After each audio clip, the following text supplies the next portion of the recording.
Hello, YouTube. Renee Rejoice Regrow here. And I'm just coming to you from my car because I'm just waiting on an appointment. And I just wanted to chat a little bit about gardening and how sometimes you can really, not just gardening, but YouTube itself, because I realize I do go out and I do a lot of gardening and I do a lot of harvesting, but I don't do videos about it. So I guess, trying to be a content creator can be a little rough out here. I'm not really, trying to get 100,000 subscribers or 50,000 subscribers or even 25,000 subscribers or any kind of amount of subscribers. I just wanted to come out here and share, the love of gardening. Of all the gardening that I've been doing and the videos that I've been sharing with people, I try to share with my family as well, like my kids and my grandchildren. And so I got a little picture the other day from my daughter, and my granddaughter is gardening now. It could be because I bought her a nice little garden kit for her birthday, but to see her getting her hands dirty just really made my day. And so what I'm really coming out here to say, guys, is that now is the time to try to get your family into gardening. I mean, just what else do we have to do outside of COVID? I mean, you're not supposed to say that word, but what else are we doing? I mean, help them, teach them to get their hands dirty. I mean, I know we got some dainty little girls, but even dainty little girls like to get their hands dirty every once in a while. You know what I mean? So they have a lot of cute little kitty kits that you can get as gifts for I'm going to not say Christmas. If you're that type of person that likes to give items at this time of the year, because I don't do or participate in holidays. I only do holy days. But anyway, if you want to do some gift giving, there are a lot of cute little garden kits that you can get. First-time gardeners or little girls or little boys. A lot of them are themed. But I just wanted to come out and say that now is a very good time to start collecting seeds, saving seeds, sharing seeds, and dropping seeds as well. I live in a wonderful climate where, like, today is like December the 3rd or 4th, and the temperature outside is 71 degrees, right? So that means that I can grow a little longer than some folks. And I know that in the wintertime, a lot of you guys, have to either get greenhouses or just like pause your growing period. But I'm here to say that I am so glad that I can continue to grow at this time of the year. Now, I am considering different things. I did add something because I had a gate put in. And when I had this gate put in, it's a white gate. But every time I look at this gate the next day, there would be paw prints all over the gate where cats and, they could be cats, possums, anything, right? And so what I did was I took an old shower. It's one of those things you hook over your shower and you set your shampoos and stuff in them. Well, I was going to throw it away. And then I thought, oh, my goodness, I could use this as a planter, right? So I took the shower thingy and I hung it over the gate. And I also hung another potted plant. I think I hung the potted plant first. And then I set succulents in each section where there would be shampoo. And lo and behold, it keeps the cats off of my gate. And so I'm always trying to be creative as far as trying to keep these animals out of my little yard. I actually nicknamed it my little mini homestead. My little mini homestead gets invaded by cats and possum. I have not had a skunk back there yet. Thank you, gosh. Please don't bring a skunk.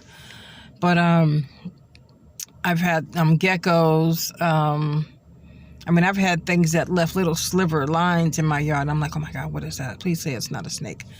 But anyways, again, I just really, really, really enjoy trying to transform my yard and trying to make it as tiny as it is, trying to make it more just available to me and not the critters now. Another thing I enjoy doing too is just going out there right before dawn or even when the moon is out. Because I look out there and I'm like, I just get so overwhelmingly emotional because I feel so blessed to have started this mini garden or this mini homestead, and everything is just growing so nicely. Even things that don't grow nicely, It's easy for me to just stop from scratch, right? I dug up out of an old pot that I thought had nothing in it, and it actually had a mango seed in it with the root. So I took the mango seed and I planted it in the ground this time. And I had a pineapple plant. Now this pineapple plant, she actually grew a baby, but the baby was not attached to her. So I noticed that there was two separate pineapple heads, and so I decided to take those out of the pot and plant them separate, and lo and behold, I have two. And generally when you have a pineapple plant, it just makes one baby and then that's it, but then pups can grow on them. So this pup is the same size as the original mother plant that I put in there. So I don't know, hopefully by me putting it in the ground, it'll actually grow, because it's been in the pot now, the both of them, probably for over a year. Probably about over a year, going on 2 years, this spring. And so, because it's in the ground now, maybe they have an opportunity to actually do something, because they just were stagnant, fighting against each other. Although I will say the roots on them are very small. So I didn't understand that either. The roots were no bigger than, like, let me see if you can see my hands. Yeah, the roots were no bigger than that. So I didn't understand that either. And so I got my funk juice that I've had sitting. I got banana leaves. I got apples. I got carrots. I got tamarind. I got ginger, turmeric, all these things just sitting in this emulsion, just waiting. And I finally got my Alaska 511 fertilizer. Oh, my goodness. And once I get that situated, I can actually feed my plants some decent fertilizer. I got my eggshells on the refrigerator all mashed up. I don't do coffee, but I used to go to Starbucks and get the bags of coffee grounds that they give out. So I think I need to go get some of those as well. Mix all that up and just start feeding my babies, because my kale is getting overwhelming. Red mustard greens. I guess when I planted my red mustards, I didn't I know I don't have more, but I only put them in a small 5-gallon pot, and I got like 6 leaves out of it. Actually, I pruned it. That's not true. No, I didn't prune it. I harvested it, and it grew back some more. So the next time I do red mustards, I'm going to try to put them in a bunch of pots, or just put them in my my raised beds, because I've seen those mustard greens grow really nicely. And I got a nice bunch, but I only have a bunch. I don't have a whole... I want rows of them. So, again, I'm learning so much about this little gardening thing, because everything I've done, I've winged it. I've watched other videos. I've taken a lot of advice from other people.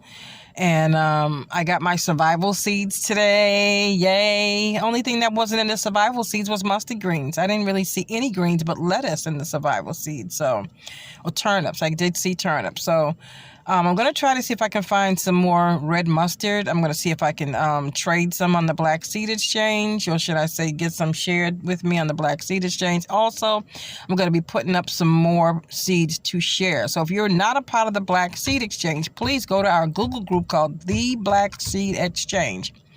I had a Facebook group page, but I actually took it down. So I need to let my friend know that I took that page down, because I actually left social media. Only social media that I'm on right now is YouTube. I'm off of Twitter. I'm off of Instagram. I'm off of Facebook, because it's too distracting, and I find myself idolizing my phone too much, and that's not me. So thank you for coming to my channel. Don't forget to like, subscribe, and share. Hopefully you learned something from me as I've learned from you. And again, remember to do your best, be blessed, and grow something with your grandbabies. Grow something with your children, your nieces. Grow something and send them, if you can, ways for them to experiment on gardening. Okay, so thank you very much. Shout out to Garden Love. I'm so proud of her. She's gotten her new homestead.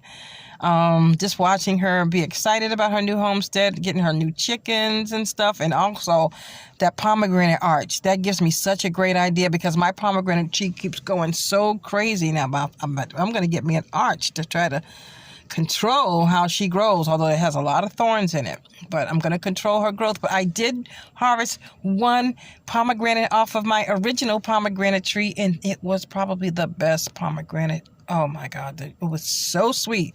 It was little though. I didn't know pomegranates were, at that stage that they would be good enough to eat. But I figure once they crack, once the skin cracks, they're ready. That's what I found out.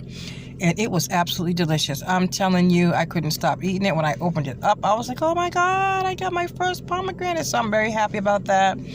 Again, don't forget to like, share, and subscribe. Thank you for coming to my channel. And I'll get back on some gardening videos, guys. I'm going to put my boots on, put my gloves on, get my hands dirty, drop some seeds for y'all.